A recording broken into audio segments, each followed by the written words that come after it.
Easy ভাবে আইসা পড়ে দেখেন। কিন্তু একটা কি সিস্টেম দেখতে হবে যে ফুডটা আপনার পুরাপুরি পাকছেনি।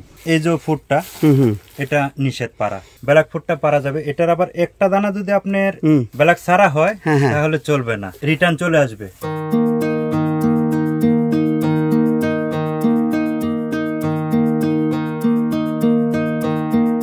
আপনার সব ধরনের ফুড পারা যাবে না। এই যে দেখেন এই যে ফুডটা এটা নিষেধ পারা। আচ্ছা আচ্ছা। আর এই ফুডটা আপনার পুরাটা কিন্তু ব্ল্যাক। আচ্ছা আচ্ছা, ব্ল্যাক ফুডটা পারা যাবে। এটার আবার একটা দানা যদি আপনার ব্ল্যাক ছাড়া হয় তাহলে চলবে না, কারণ রিটার্ন চলে আসবে। রিটার্ন চলে আসলে মালিকেরও সমস্যা, আমাদেরও সমস্যা, গাছেরও পাল্টে সমস্যা। কারণ এটা আমাদের এই দেশে বলে লেসু, মানে আমাদের যেটা বলে মানে নষ্ট ফুড। আচ্ছা আচ্ছা আচ্ছা, বুঝছি বুঝছি। কাজে এত কষ্ট না, নরমাল কাজ। নরমাল ভাবে আপনি যদি রিল্যাক্সে করতে পারেন, রিল্যাক্সে কাজ করতে পারবেন। কোন এত হাবিজুবি না বা কিছু না, মালিক এত চিল্লায় না। তাদের একটা টার্গেট থাকে যে ওই অনুযায়ী টার্গেট দিতে। এই ফুডটা যখন পারবেন, এই যে নরমাল ধরলে কিন্তু হাতে আসে, এটা জোর করার কিছু নেই। একটা আছে যে আমাদের বাংলাদেশে কৃষি কাজে যারা কাজ করে অনেক পরিশ্রম হয় বা অনেক কষ্ট হয়, কিন্তু এই কাজ এত কষ্ট না। নরমাল ভাবে আপনি হাতে ইজি ভাবে আইসা পড়ে দেখেন। কিন্তু একটা কি সিস্টেম দেখতে হবে যে ফুডটা আপনার পুরাপুরি পাকছেনি। মানে আমি আপনাকে কিন্তু দেখাইছি কিছুক্ষণ আগে, এ দেখেন এটা হলো কিন্তু এটা ডিফারেন্স অনেক। হ্যাঁ হ্যাঁ, রাইট রাইট রাইট। এই ফুডটা চলবে না, চলবে না, এটা চলবে, এটা চলবে। এটা ব্ল্যাকবেরি, পুরোটাই ব্ল্যাক, ব্ল্যাক, পুরো কালো। তাহলে ব্লুবেরি কোনটারে বলে? ব্লুবেরি এখানে না, ওই পাশে। আচ্ছা আচ্ছা, ওই পাশে, বুঝতে পারছি। আর এইটা তাহলে ব্ল্যাকবেরি, তাই তো? এটা ব্ল্যাকবেরি, এবং এটার পর্তুগালি হিসাবে আপনার অনেক দাম। আসসালামু আলাইকুম দর্শক, আমার দুই পাশে যেই দুইজনকে দেখছেন তারা বাংলাদেশি। এখন তারা পর্তুগালে কৃষিকাজের সঙ্গে যুক্ত আছেন। তাদের সঙ্গে একটু কথা বলি, তাদের একটু অভিজ্ঞতা, এটার ভিন্ন বাস্তবতা। বাংলাদেশের আমরা জানি যারা কৃষিকর্মী বা কৃষি শ্রমিক, কিন্তু পর্তুগালে এসে তারা তাদের কাজের অভিজ্ঞতাটা কি একটু জানার চেষ্টা করি। ভাইয়ের নামটা কি? আমার নাম রাজীব চন্দ্র সূত্রধর, বাড়ি ঢাকা গাজীপুর। ঢাকা গাজীপুর। জি। আপনার নাম? মোহাম্মদ দুলাল, আর থানা দেবিদ্বার, জেলা কুমিল্লা। কুমিল্লা। আচ্ছা, একটু আপনার কাছে প্রথমে জিজ্ঞাসা করি, আপনি কবে আসছেন পর্তুগালে? 2022 এসেছি। 2022 কিভাবে আসছেন? আমি বাই রোডে। বাই রোডে কি মানে রোমানিয়া হয়ে? জি জি। কবে আসছেন? 2022 আমি দেশ ছাড়ছি 2021। তাহলে 1 বছর ছিলেন রোমানিয়ায়? না, আপনার বাই রোডে আসতে যা সময় লাগে ওইটাই। আচ্ছা আচ্ছা আচ্ছা, কারণ দালালেরা বিভিন্ন পথ ঘুরে ঘুরে পরে রোমানিয়া হয়ে আসছেন। জি। আসার পরে কি প্রথমে কৃষি কাজে আসতে পারছেন নাকি প্রথমে? না না, আসার পরে লিসবনে ছিলেন? লিসবনে ছিলাম 1 সপ্তাহ। তারপর আরিফ ভাই, রিগান হোসেন যে আরিফ আমাদের বস, তার কাছে আসলাম। সে সবকিছুই কাগজপত্র যাই করার উনি মাধ্যমে সবকিছু কমপ্লিট করছি। দেশে থাকতে কি করতেন? আমি দেশে থাকতে কাঠের কাজ করতাম, ফার্নিচারের কাঠের কাজ করতেন। আর এখানে করছেন কৃষিকাজ? কৃষিকাজ। তো এই কৃষিকাজের অভিজ্ঞতাটা কিভাবে হলো আপনার? না, এখানে দেখা কাজ করতে করতে সবাই যখন করে, হয়তো মানুষ পারেন এমন কোনো জিনিস নাই। কাজ করতে করতে অভিজ্ঞতা হয়ে গেছে। অভিজ্ঞতা কি কাজটা করেন এখানে? এখানে রাজবরি, রোজবরি, ব্ল্যাকবেরি প্যাকিং করি। প্যাকিং করেন? জি। আচ্ছা, তো এই যে প্যাকেজ করেন, এই কাজটা কি যথেষ্ট পরিশ্রমের? না, এত পরিশ্রমের না। পরিশ্রমের না। কয় ঘন্টা কাজ করেন? 8 ঘন্টা। 8 ঘন্টা। মানে আপনার স্যালারি কেমন? স্যালারি মোটামুটি ভালোই আসে। মানে কেমন? মানে যেটা সরকারি আনুমানিক 900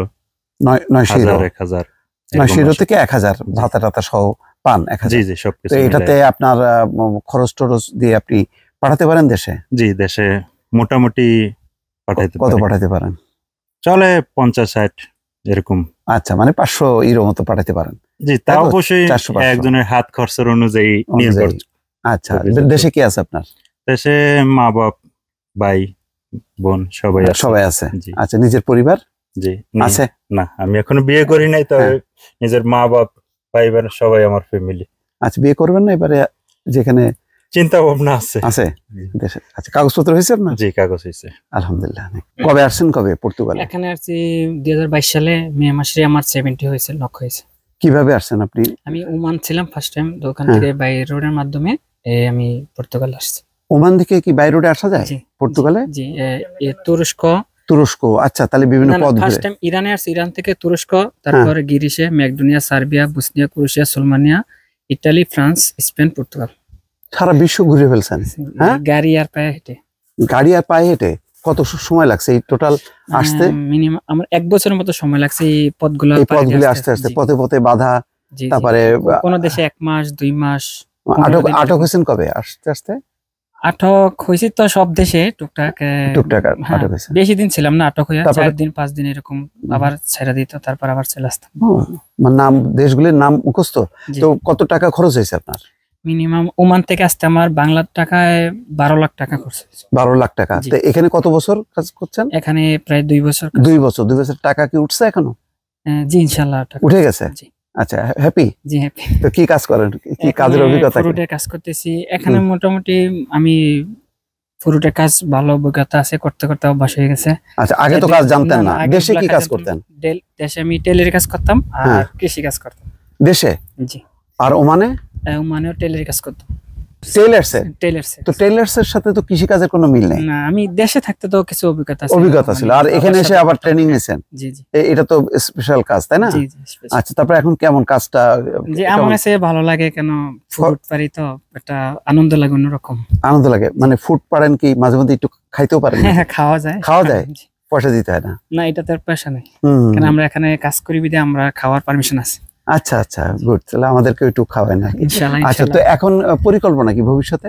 পরিকল্পনা কি করবেন? দেখি, করতে করতে যাই, সামনের দিকে আশা আছে অনেক কিছু করার এখানে, তাই আল্লাহ দেখা যাক কি করে। কাগজপত্র হয়ে গেছে? কমপ্লিট হয় নাই এখনো, তো আশা আছে 2-3 মাসের ভিতরে হবে। তারপর কাগজপত্র পাইলে কি করবেন? দেশে যাবেন? আশা আছে দেশে যাব। দেশে যে কি করবেন? দেশে মা বাবাকে দেখবো যায়। আচ্ছা, বিয়ে শাদী করবেন না? এটা চিন্তা ভাবনা পরে নিতেছি। পরে নিচ্ছেন? আচ্ছা আচ্ছা, আলহামদুলিল্লাহ। বাড়িতে কে আছে? বাবা আছে, মা আছে, বোন আছে, ভাই আছে। গুড, ঠিক আছে, ধন্যবাদ। দর্শক শুনলেন দুইজন আমাদের এখন কৃষি শ্রমিক, যাদের আগে অভিজ্ঞতা ছিল না, এখন ঠেকায় পড়ে হোক আর যেভাবে হোক না কেন পরিশ্রম করে তারা মোটামুটি এখন তারা দক্ষ শ্রমিক হিসাবেই এখানে প্রতিষ্ঠিত হচ্ছে এবং নিজেদের ভাগ্য গড়ছে। এবং দুজনেরই ইচ্ছা আছে যে তারা দেশে যাবে, তারপরে এখন তাদের পরিবারকে টাকা পয়সা পাঠাচ্ছে, তারপর নিজেদের সংসার করবে।